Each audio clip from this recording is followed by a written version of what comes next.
दोस्तों ज़ीक लाइफ में आपका स्वागत है। मैं गोपाल एक बार फिर आपके लिए बेसिक म्यूजिक थ्योरी लेके आया हूँ। ठीक है, आज हम देखेंगे कि म्यूजिक को कैसे पढ़ा जाता है और उसे कैसे गिटार में और अदर इंस्ट्रूमेंट में अप्लाई करते हैं। ठीक है, तो म्यूजिक की तरफ जाते हैं। सबसे पहले हम यहाँ पे देख लेते हैं। ठीक है, हमारे म्यूजिक में सिर्फ 7 लेटर होते हैं। ठीक है, वो लेटर है ABCDEFG।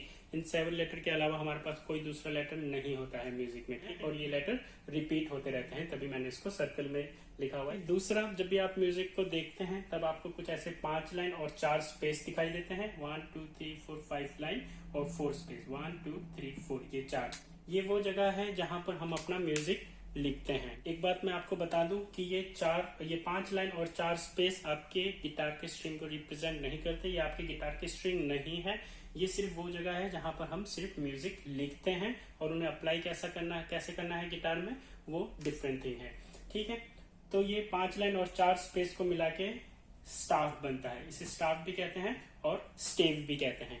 ठीक है, जब हमें एक्स्ट्रा हाई नोट की जरूरत पड़ती है तब हम इसमें कुछ लाइन ऐड कर देते हैं, बट बहुत लंबा लाइन ऐड नहीं करते, हम छोटे छोटे लाइन ऐड करते हैं। ठीक है, जब हम ऊपर की तरफ लाइन ऐड करते हैं तो उन्हें हम कहते हैं हाई लेजर लाइन। ठीक है, जब हमें हाई नोट की जरूरत पड़ती है। जब हमारा 5 लाइन इनफ नहीं होता है, हमें और हाई नोट की जरूरत पड़ती है, तब हम हाई लेजर लाइन बनाते हैं ऐसे छोटे छोटे। ओके, अगर आप नीचे की तरफ होंगे तो इसे हम लो लेजर लाइन कहेंगे। ठीक है, तो हाई में ऊपर की तरफ हाई लेजर लाइन और नीचे की तरफ लो लेजर लाइन। ठीक है, ओके, नेक्स्ट में जाते हैं कि 5 लाइन और 4 स्पेस के अपने अपने नाम होते हैं। ठीक है, तो पहले हम लाइन के नाम देख लेते हैं, फिर हम स्पेस के नाम देखेंगे। ठीक है, तो लाइन के नाम होते हैं, पहले लाइन को हम ई कहते हैं, सेकेंड लाइन को हम जी कहते हैं, थर्ड लाइन को हम बी कहते हैं। ओके, फोर्थ लाइन को डी और फिफ्थ लाइन को हम एफ कहते हैं। ठीक है, तो ये आपके 5 लाइनों के नेम हो गए, 1 2 3 4 5। ठीक है, और जो स्पेस है हमारे पास 4 स्पेस थे, मैंने आपको कहा था 1 2 3 4। ठीक है, तो स्पेस के क्या नाम है? फर्स्ट स्पेस को हम एफ कहते हैं, सेकंड स्पेस को हम ए कहते हैं, थर्ड स्पेस को सी और फोर्थ स्पेस को ई कहते हैं। ठीक है, इसको आप ऐसे भी याद कर सकते हो। हम पहले लाइन से लेते हैं, तो पहले लाइन को हम कहेंगे एवरी, सेकंड लाइन को गुड, सेकंड लाइन को हम कहेंगे गुड, थर्ड लाइन को बॉय, फोर्थ लाइन को डज एंड फिफ्थ लाइन को फाइन। ओके, तो every good boy does fine. Okay, तो ये चीज याद करने से आपको क्या हो जाएगा, अगर आपको 5th लाइन में जाना है बट आपको 5th लाइन के नोट्स याद नहीं है तो आप ये फॉर्मूला यूज कर सकते हो, आप काउंट कर सकते हो every good boy does fine. तो 5वां लाइन हमारा एफ है, तो ऐसे आप लाइन को याद कर सकते हो। ठीक है, स्पेस के लिए भी ऐसा ही है, बहुत इजी है। ठीक है, स्पेस में पहला लेटर है F, first letter, second space का है ए, थर्ड स्पेस का सी और चौथे स्पेस का ई। तो ये बन गया आपका फेस। ठीक है, तो ऐसे ही आप अपने स्पेस को भी याद कर सकते हो। सपोज कि मुझे तीसरे स्पेस में नोट पता करना है, तीसरे स्पेस का लाइन, तो मैं कैसे काउंट करूंगा? एफ ए सी, तो वो सी बन जाएगा। फेस का स्पेलिंग तो सबको आता है। ठीक है, तो ऐसे हम लाइन और स्पेस के नाम को याद कर सकते हैं। अभी आप देख सकते हैं ये एक पैटर्न बन चुका है। ठीक है, अगर हम लाइन टू लाइन जाएंगे तो इसका मतलब ये है कि हम स्पेस को स्किप कर रहे हैं। अभी हम स्पेस को स्किप ना करेंगे तो ये एक पैटर्न बन गया है। ठीक है, अब देखेंगे ई से मैंने शुरू किया है। ठीक है, मेरा पहला लाइन है ई। ठीक है, तो ई है। अभी मैं लाइन से लाइन में नहीं जाऊंगा, मैं स्पेस को स्किप नहीं कर रहा हूं, तो मैं लाइन के बाद स्पेस को काउंट करूंगा। तो ई के बाद एफ आता है, तो मेरा स्पेस एफ हो गया। ठीक है, स्पेस के बाद मेरे पास लाइन है। ठीक है, स्पेस के बाद लाइन के लिए जाऊंगा तो जी हो जाएगा, मेरा सेकंड लाइन था जी। ओके, लाइन के बाद फिर स्पेस में जाऊंगा तो ए। ऐसे ये simple A E F G A B C D E F, ये straight A B C D E F G तक पूरे लेटर कंप्लीट हो गए। ठीक है, तो ये एक पैटर्न बन चुका है। ऐसे ही अगर आपको हाई लेजर लाइन की जरूरत पड़ेगी, ठीक है, तो अभी मैंने एक हाई लेजर लाइन यहाँ पे लगाया, तो क्या हुआ, मेरा 5th लाइन था एफ। ठीक है, तो मैंने एक हाईलाइटर लाइन लगाया तो मेरे पास एक स्पेस आ गया और एक लाइन आ गया, ठीक है। तो एफ के बाद अगर मेरे को स्पेस काउंट करना है, एफ के बाद मुझे पता है कि स्पेस जी होता है, ठीक है। और जी के बाद मेरे पास लाइन आ गया ऊपर, स्पेस के बाद लाइन आया, तो लाइन क्या बन जाएगा आपका, ए बन जाएगा, ठीक है।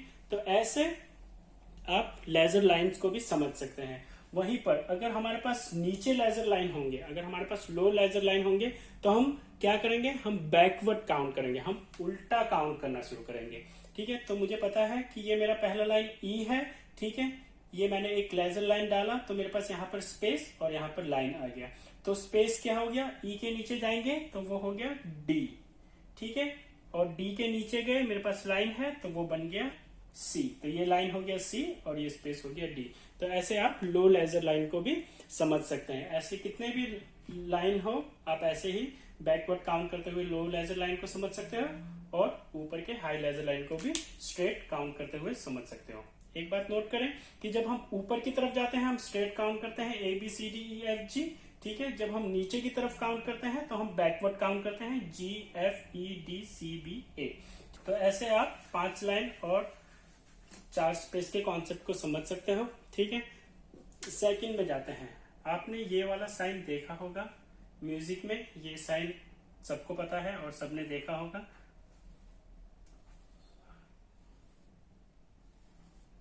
ठीक है, इसे कहते हैं ट्रेबल क्लेफ।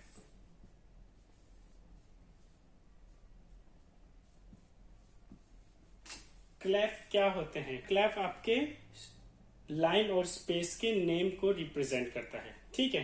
तो गिटार में ट्रेबल क्लेफ यूज होता है, गिटार में, वायलिन में, पियानो में भी ट्रेबल क्लेफ यूज होता है। और ये क्लेफ आपको, ट्रेबल क्लेफ हमेशा स्टाफ के बिगिनिंग में दिखाई देगा, ठीक है। तो आपको पता चल जाएगा कि ये लाइन के क्या नाम क्या स्पेस है, ठीक है। अगर क्लेफ चेंज होंगे तो आपके लाइन और स्पेस के नाम भी चेंज हो जाएंगे। जो मैंने पहले बताया आपको लाइन और स्पेस के नाम, every good boy does fine, और फेस ई जी बी डी एफ और एफ ए सी ई, वो ट्रेबल क्लेफ का है। जब भी ट्रेबल क्लेफ होगा तो वो लाइन और स्पेस के नाम वही रहेंगे जो मैंने अभी प्रीवियसली आपको बताया हुआ था, ठीक है। ट्रेबल क्लेफ को हम जी क्लेफ भी कहते हैं, ठीक है। एक्चुअली इस साइन का मीनिंग है जी क्लेफ, ओके, बट इसका नाम है ट्रेबल क्लेफ, ठीक है। और जी क्लेफ भी इसे कह सकते हैं। अब ये जी क्यों है आप नोट करोगे, अगर हम मैं लाइन को काउंट करता हूं, ई जी बी डी एफ, तो ये मेरे लाइन के नेम थे। अब यहाँ पर देखेंगे जब ट्रेबल क्लेफ बनता है तो ये जो पॉइंट होता है, यहाँ पे देखिए, यहाँ पर एक पॉइंट बन जाता है और वो पॉइंट एग्जैक्टली आपके जी वाले लाइन के ऊपर होता है, ठीक है। तो इसीलिए इसको जी क्लेफ भी कहते हैं, ठीक है। वैसे ही बेस गिटारिस्ट के लिए बेस क्लेफ होता है। बेस क्लेफ कुछ ऐसा दिखाई देता है, ठीक है, और यहाँ पर 2 डॉट होता है, ठीक है। और बेस क्लेफ को हम एफ क्लेफ भी कहते हैं, ठीक है। तो ये वाला नोट आपका एफ होता है, ठीक है। तो अभी हमको पता है कि ये वाला नोट एफ है, ठीक है। ये बेस गिटारिस्ट के लिए और बेस क्लेफ वालों के लिए जो पियानो और कीबोर्ड बजाते हैं उनमें बेस क्लेफ का यूज होता है। तो आप ऐसे बेस क्लेफ के लाइन और स्पेस को भी समझ सकते हो, ठीक है। तो मैंने यहाँ पर भी वही थ्योरी हमेशा यही रहेगी लाइन और स्पेस के लिए। ये एफ क्लेफ या बेस क्लेफ है। एफ क्लेफ क्यों है, ये बेस क्लेफ का जो साइन है, ठीक है, ये बेस क्लेफ का साइन होता है, ठीक है। ये वाला जो लाइन आता है, एफ वाला जो लाइन आता है, वो एग्जैक्टली आपके यहाँ बीच में होता है, 2 डॉट्स के बीच में, तभी वो एफ क्लेफ भी कहते हैं उसे, ठीक है। तो ये आपका एफ क्लेफ हो गया, ठीक है। अब जैसा कि मैंने आपको बताया था यही वाली थ्योरी यूज करेंगे, ठीक है। तो ये पहला वाला एफ है, ठीक है। तो अभी ये लाइन पे है, ये लाइन का नाम एफ है, तो इससे ऊपर ये जो स्पेस है ये क्या बन जाएगा, ये बन जाएगा जी, ठीक है। और जी के ऊपर जाएंगे, स्पेस के ऊपर हमारे पास लाइन आ गया, लाइन हमारा ए बन गया, ठीक है। वैसे ही एफ से नीचे जाएंगे, ये चौथा लाइन एफ है, ठीक है। और नीचे गए तो हमारे पास स्पेस आया, एफ के नीचे स्पेस है तो वो बन गया हमारा ई, ठीक है।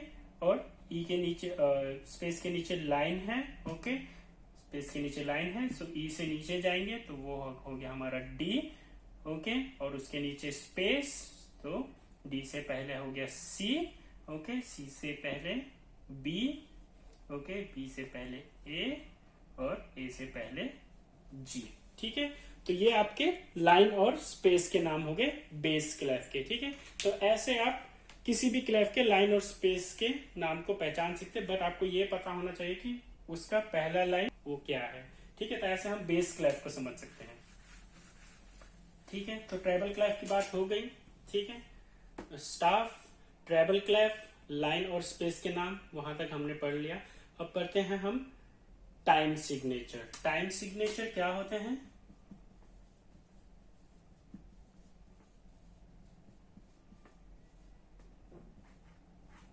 म्यूजिक में आप देखेंगे ट्रेबल क्लेफ, ट्रेबल क्लेफ के बाद आपका टाइम सिग्नेचर कुछ ऐसे लिखा होता है। ठीक है, और उनको सेपरेट बॉक्स बनाया हुआ होता है इसे। ठीक है, तो ये जो लाइन होते हैं, इस लाइन को हम कहते हैं बार लाइन। ठीक है, और बार लाइन जब हम क्रिएट करते हैं तो एक बॉक्स क्रिएट हो जाता है, उस बॉक्स को हम कहते हैं मेजर। ठीक है, उस बॉक्स को हम मेजर कहते हैं। ठीक है, तो टाइम सिग्नेचर क्या बताता है? टाइम सिग्नेचर आपको बताएगा कि एक मेजर के अंदर आपको कितना काउंट करना है। ठीक है, आज हम नीचे वाले की बात नहीं करेंगे, आज हम सिर्फ ऊपर वाले को देखेंगे और ऊपर वाले की बात करेंगे। ठीक है, तो 4 नीचे का छोड़ देते हैं, ऊपर का 4 है। ठीक है, तो इसका मतलब क्या हुआ कि आपको हर बॉक्स में 4 तक काउंट करना है। तो कुछ ऐसे काउंट होगा 1 2 3 4, 1 2 3 4। तो ये आपको बताएगा कि एक बॉक्स के अंदर 4 बीट है। तो आप काउंट करोगे 1 2 3 4, 1 2 3 4। वहीं पर अगर आपका टाइम सिग्नेचर चेंज हुआ है, ठीक है, यहीं पर पहले हम ऊपर वाले को फोकस करेंगे। ठीक है, और यहाँ पर है 3 4। ठीक है, तो इसका मतलब क्या हुआ कि अब हम हर बॉक्स पे सिर्फ 3 तक काउंट करेंगे, हम 4 तक काउंट नहीं करेंगे। तो अभी हमारा काउंट हो जाएगा 1 2 3 1 2 3। ठीक है, तो जितने भी पूरा सॉन्ग्स, एक सॉन्ग्स में कभी कभी एक ही सॉन्ग में 2-3 टाइम सिग्नेचर भी हो सकते हैं, बट ज्यादातर एक सॉन्ग में एक ही टाइम सिग्नेचर चलता है। ठीक है, तो अभी हमें पता चल गया कि अगर टाइम सिग्नेचर में ऊपर 3 लिखा हो तो हमें हर बॉक्स में 3 तक काउंट करना है, और 4 लिखा हो तो 4 तक काउंट करना है, अगर 2 लिखा हो तो हम सिर्फ 2 तक काउंट करेंगे। ठीक है, अगर 2 4 लिखा है तो सिर्फ 2 तक काउंट करना है। तो 1 2 1 2, तो ये काउंट होगा 1 2 1 2। टाइम सिग्नेचर के कॉन्सेप्ट को समझना बहुत जरूरी है। ठीक है, आपको पता होना चाहिए कि सॉन्ग का टाइम सिग्नेचर क्या है। अगर आपको टाइम सिग्नेचर का नहीं पता है तो आपको कभी कभी सॉन्ग में प्रॉब्लम आ सकता है। जैसे कुछ टाइम सिग्नेचर होते हैं जैसे 7 8। ठीक है, तो यहाँ पर भी हम नीचे वाले को नहीं देखेंगे, इसके बारे में हम कभी और बात करेंगे। तो ऊपर वाला 7 है, तो क्या रहेगा उसमें 1 2 3 4 5 6 7, 1 2 3 4 5 6 7। ठीक है, तो वो 7 8 टाइम सिग्नेचर होता है। ठीक है, वैसे ही बहुत किस्म के टाइम सिग्नेचर होते हैं, बट बहुत कॉमन टाइम सिग्नेचर जो है वो 4 4 है। तो आज हमने क्या क्या के बारे में पढ़ा। ठीक है, वीडियो को रिपीट करके दोबारा देखें और इन कॉन्सेप्ट को अच्छे से समझने की कोशिश करें। ठीक है, अगर आपको कुछ बातें समझ में नहीं आती हैं तो मुझे दोबारा पूछ लें। ठीक है, तो आज हमने पहले पढ़ा स्टाफ नोटेशन के बारे में, स्टाफ और स्टेप भी उन्हें कह सकते हैं। ठीक है, सेकंड हमने पढ़ा क्लेफ के बारे में और हमने लाइन और स्पेस के बारे में समझा। ठीक है,